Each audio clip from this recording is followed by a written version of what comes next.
अलैकुम वरहमतुल्लाहि वबरकातुहू। नाज़रीन किराम,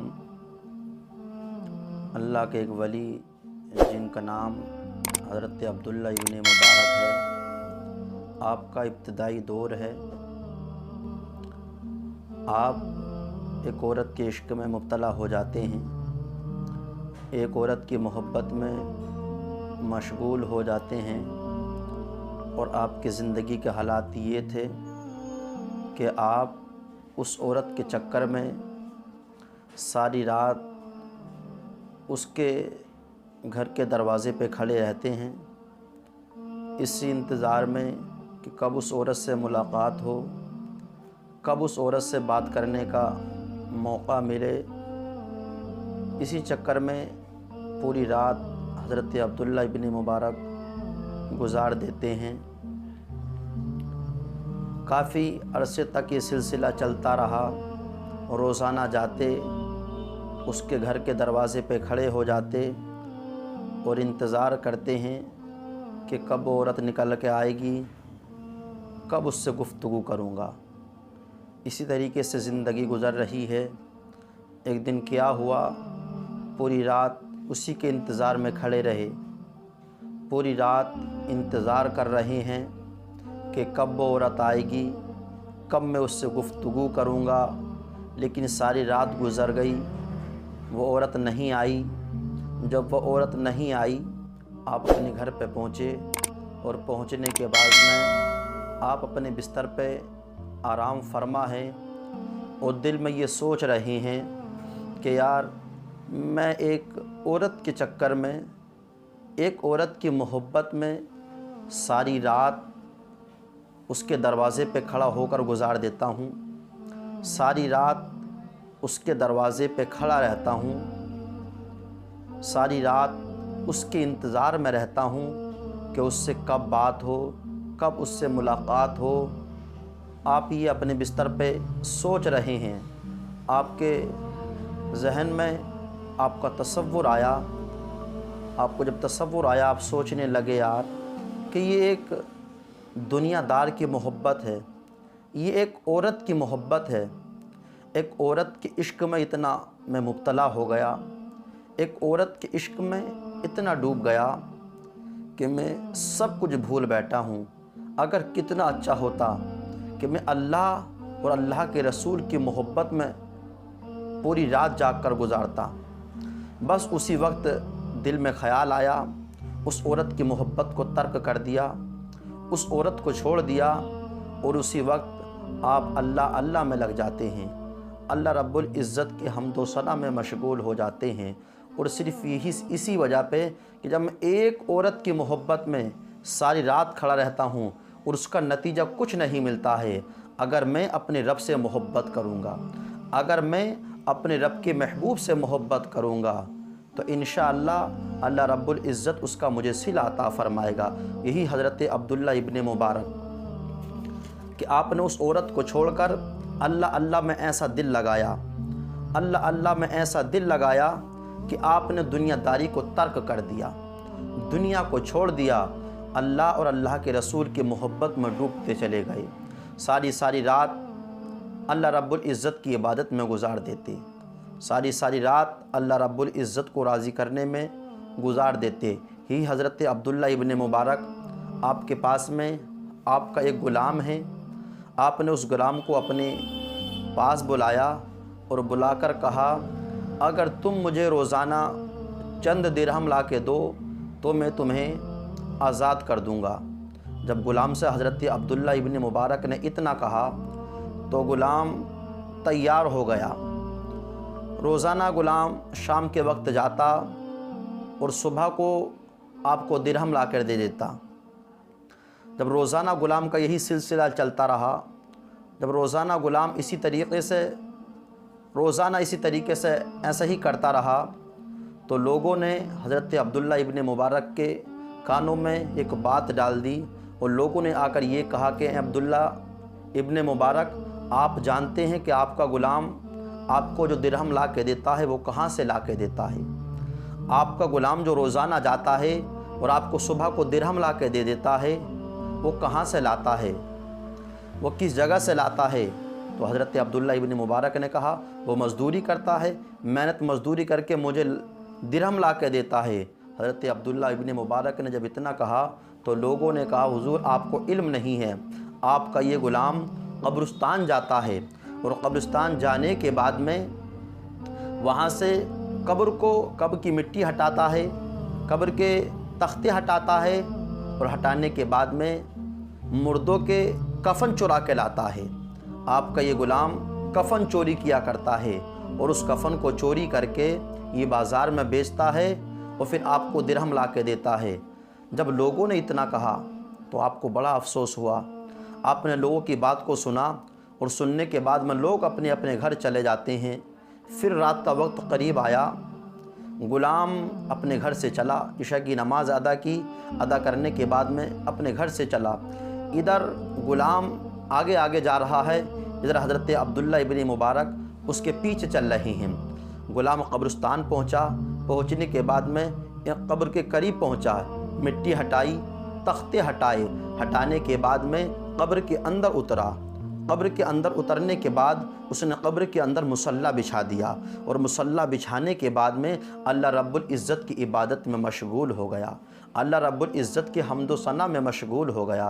پوری رات اللہ رب العزت کی بارگاہ میں روتا رہا، پوری رات اللہ رب العزت کی بارگاہ میں گڑ گڑاتا رہا۔ حضرت عبداللہ ابن مبارک بیان کرتے ہیں کہ یہ میرا غلام قبر کے اندر رو رہا تھا اور میں باہر بیٹھا ہوا ساری رات رو رہا تھا، ادھر غلام رو رہا تھا، ادھر میں رو رہا تھا۔ جب فجر کا وقت قریب آیا تو حضرت عبداللہ ابن مبارک بیان کرتے ہیں کہ میں اپنے گھر چلا گیا، غلام گھر نہیں آیا بلکہ غلام مسجد میں گیا اور جانے کے بعد میں اللہ رب العزت کی بارگاہ میں سر کو جھکا دیا۔ سر جھکانے کے بعد میں دعا کی کہ پروردگار عالم، جس طریقے سے تو روزانہ مجھے درہم عطا فرماتا ہے، مولا آج بھی مجھے عطا فرما۔ اللہ اکبر۔ غلام درہم لے کر حضرت عبداللہ ابن مبارک کی بارگاہ میں پہنچا۔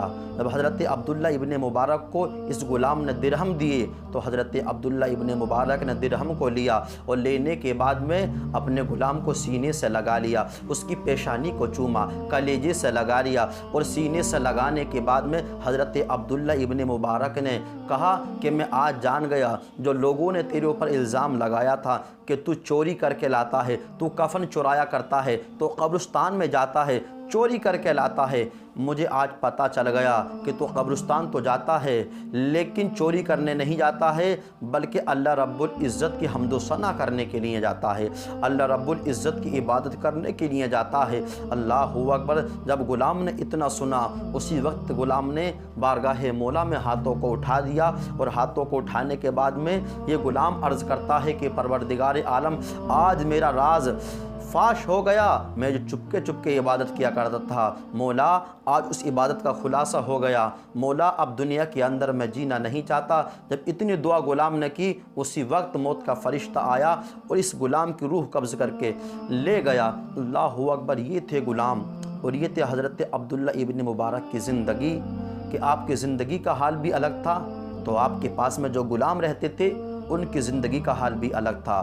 یہ اللہ رب العزت سے ڈرنے والی ذات تھی، اللہ رب العزت سے محبت کرنے والے لوگ تھے کہ انہوں نے پوری زندگی کو اللہ رب العزت کی محبت میں قربان کر دیا، پوری زندگی کو اللہ رب العزت کی حمد و ثنا میں مشغول کر دیا۔ یہی حضرت عبداللہ ابن مبارک، آپ حج کرنے کے لیے بیت اللہ شریف پہنچے، سارے لوگ حج کر کے اپنے اپنے گھر چلے گئے، اپنے اپنے علاقے میں چلے گئے، اپنے اپنے شہروں میں چلے گئے، جہاں سے لوگ آئے تھے سارے لوگ اپنے اپنے گھر چلے گئے، لیکن حضرت عبداللہ ابن مبارک وہیں بیت اللہ شریف میں تشریف فرما ہے، خانہ کعبہ کے سامنے تشریف فرما ہے۔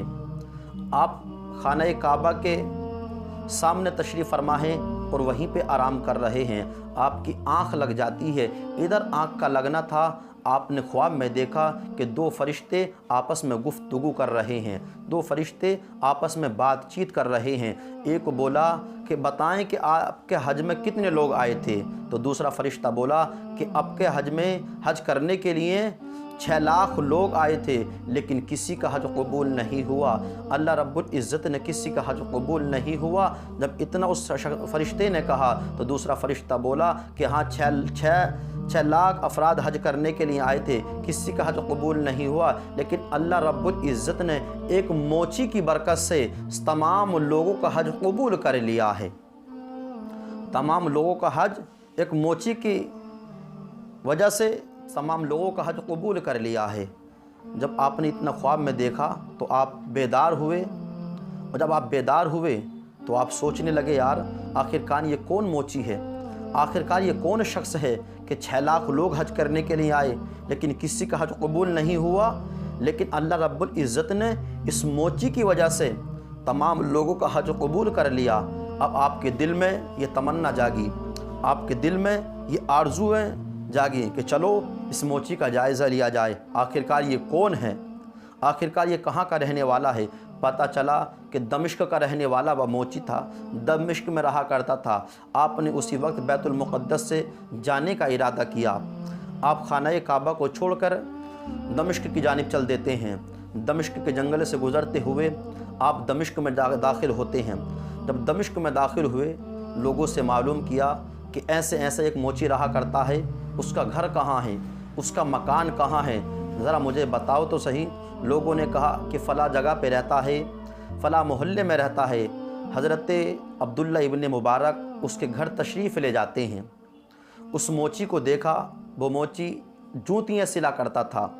वो मोची जूती सिल कर दिरहम इकट्ठे किया करता था। आप उसके घर पे पहुँचे और पहुँचने के बाद में हज़रत अब्दुल्ला इब्ने मुबारक ने उस मोची से कहा कि मैं अब्दुल्ला इब्ने मुबारक हूँ। जब हज़रत अब्दुल्ला इब्ने मुबारक का उस मोची ने नाम सुना तो बेहोश हो जाता है। फिर होश में लाया गया। जैसे ही होश में आया तो कहा कि आप अब्दुल्ला इब्ने मुबारक हैं। तो आपने कहा हाँ मैं ही अब्दुल्ला इब्ने मुबारक हूँ। तो बोला कि हुजूर कैसे आना हुआ? कि मैं मक्के से तशरीफ़ लाया हूँ। मैंने ख्वाब देखा था कि मैंने ख्वाब देखा था कि 6 लाख लोग हज करने के लिए आए लेकिन किसी का हज कबूल नहीं हुआ। अल्लाह रब्बुल इज़्ज़त ने तेरे सदक़े में तेरी वजह से 6 लाख लोगों का हज कबूल कर लिया है। आखिरकार ज़रा वजह तो बयान कर, ऐसी कौन सी वजह है? तो वो मोची बयान करता है।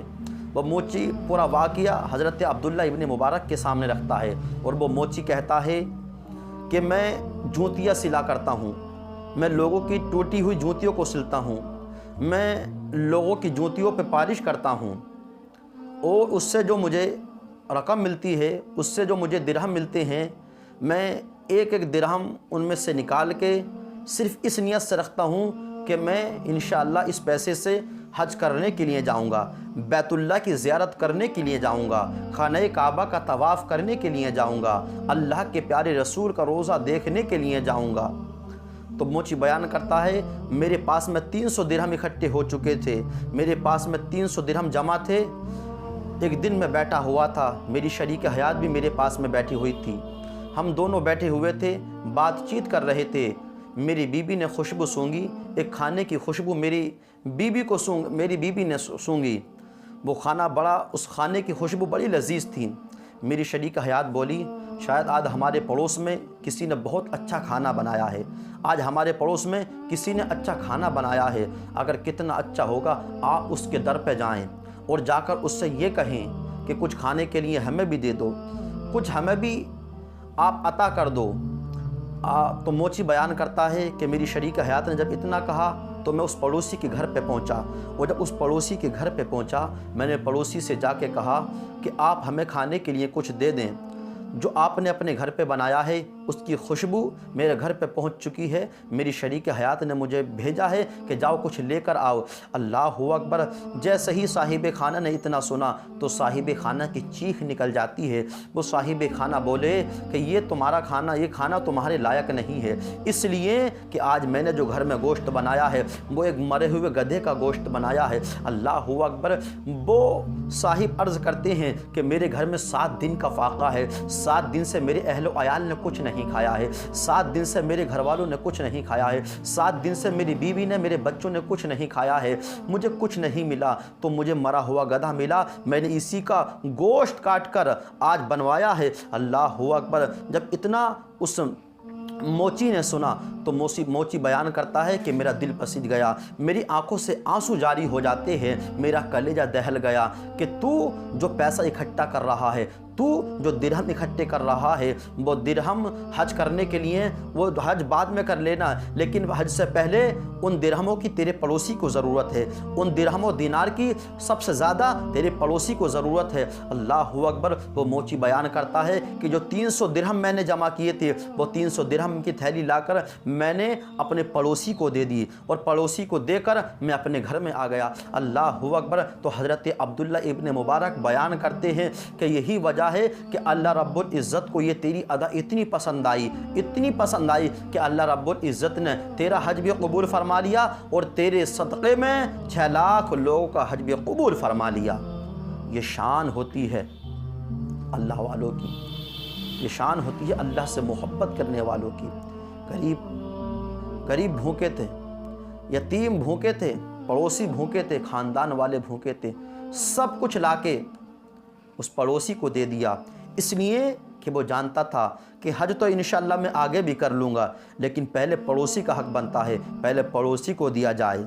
پہلے اپنے پڑوس میں اگر کوئی اس قابل ہے تو اس کو دے دیا جائے, اس کو پہلے یہ دے دیا جائے تاکہ اس کی ضرورت پوری ہو جائیں. لیکن آج ہمارا حال بھی الٹا ہے, ہمارا حال بالکل الگ ہو چکا ہے. اللہ رب العزت نے ہمیں دولت سے نوازا ہے, اللہ تعالیٰ نے ہم سب کو سب کچھ دیا ہے, لیکن ہم اپنے پڑوسیوں کی قدر نہیں کرتے ہیں, ہم اپنے رشتہ داروں کی قدر نہیں کرتے ہیں. میرے بھائی, اگر اللہ رب العزت نے تجھے دولت دی ہے, اللہ رب العزت نے تجھے دولت سے نوازا ہے, تو میرے بھائی دیکھ کہ تیرے پڑوس میں کوئی اس قابل تو نہیں ہے, تیرے پڑوس میں کوئی پریشان تو نہیں ہے, اس غریب کی مدد کر دے, اس پڑوسی کی مدد کر دے. قسم خدا کی, جب تو پڑوسی کو راضی کر لے گا, جب تو غریب کو راضی کر لے گا, اور جب پڑوسی تجھ سے راضی ہو جائے گا, غریب کا بچہ تجھ سے راضی ہو جائے گا, تو اللہ رب العزت کی بارگاہ میں جو تو دعا مانگے گا, اللہ رب العزت اپنی بارگاہ میں قبول فرمائے گا. یہ اللہ والوں کی زندگی ہے, اللہ والوں کی زندگی اسی طریقے سے گزرتی.